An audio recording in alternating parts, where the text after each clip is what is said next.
এই ইলেকশন, এটা ইলেকশন না, এটা সিলেকশন। আমাদের জনগণের টাকা মেরে দিয়ে নগ্নভাবে ইলেকশন হবে, অযথা আমাদের জনগণের পয়সাগুলো নষ্ট হবে। প্রার্থিতা যাচাইটা একদমই সঠিক হয়নি, আমার মনে হয়েছে এটা পক্ষপাতিত্বমূলক যাচাই হয়েছে।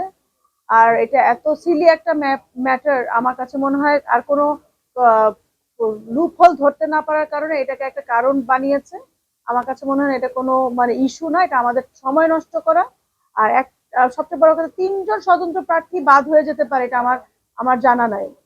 একসাথে 3জন কিভাবে হয়? এটা ইন্টেনশনালি করেছেন।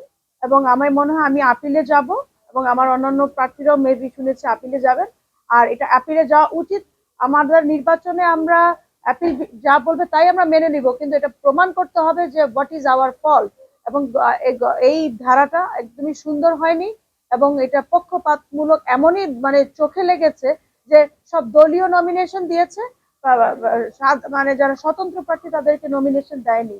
এটা তাহলে এই ধরনের ভাবে যদি মানে বাছাইকৃত ইলেকশন হয়, তাহলে সিলেকশন হচ্ছে, তো এটা তো ইলেকশন হচ্ছে না। আর ইলেকশন যদি হতে হয় মানে প্রপার স্ক্রুটনি করতে হবে। আমার মনে হয় না রিটার্নিং অফিসার অফিস এবং নির্বাচন কমিশন যারা এগুলি স্ক্রুটনি করেছেন, তারা প্রপারলি স্ক্রুটনি করেননি। আমাদের 1% ভোটের মধ্যে আমার উঠেছে 6,000 ভোটারের সাইন আছে। ওনারা 10 জনকে নিয়ে 5জন বলেছে, 5জন বলেনি, এটা আমি বিশ্বাসই করতে পারি না। বিকজ আমার প্রত্যেকটা ভিডিও আছে, আমি প্রত্যেকটা ভিডিও আমি ওনাদের সামনে উপস্থাপন করব। এটা হতে পারে না। এবং জানতে চাই কোন 5জন আমাকে বলেছে, আমাকে সমর্থন করতে নাই পারে, সেটা তাদের ব্যক্তিগত ব্যাপার, কিন্তু আমি জানতে চাই কোন 5জন করেছে, এবং তাদেরকে ফোন আমার সামনে ফোন করতে হবে যে আমরা আমরা ওনাকে চিনি না এবং জানি না এবং সমর্থন করি না। এই জিনিসটা প্রমাণ করতে হবে নির্বাচন কমিশনকে। আদারওয়াইজ এই ইলেকশন, এটা ইলেকশন না, এটা সিলেকশন। আমাদের জনগণের টাকা মেরে দিয়ে ইলেকশন করে দিয়ে ওই যে গত সরকারের মতো 16 বছর আমরা ইলেকশন থেকে বাদ হয়েছি, এবারও তাই হবে। মানে নগ্ন ভাবে ইলেকশন হবে, অযথা আমাদের জনগণের পয়সাগুলো নষ্ট হবে। এর চেয়ে আর বেশি কিছু আমার বলার নাই।